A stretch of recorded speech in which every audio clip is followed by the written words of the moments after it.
putting that on there simply because I posted this you could on Twitter the last couple nights. So this is 2 hours. We can make it a daily, which we'll do in a minute. But this is the peak in Ethereum. Oh, I'm sorry. Yeah. So this is the peak in Ethereum right here. Okay. Was it 4,300? Yeah. So anyways, it's pulled back down under 2,000. And we saw the volume weighted average price from the peak. Well, look at what's happening here. Do you think it's a coincidence that it's just rallied from 1,750 to 2,800? So it just rallied 60% in a matter of a couple days.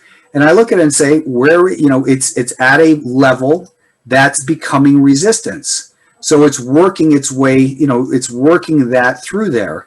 And what I'm trying to do is, I'm not as good at drawing on this platform as I am the other one, but you can see there's clear resistance there.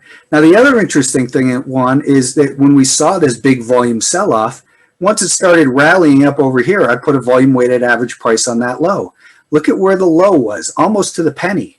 I mean, this is not a coincidence that 3 times in the last 3 days, it's hit that level and sellers have emerged. So we can do the same thing with Bitcoin.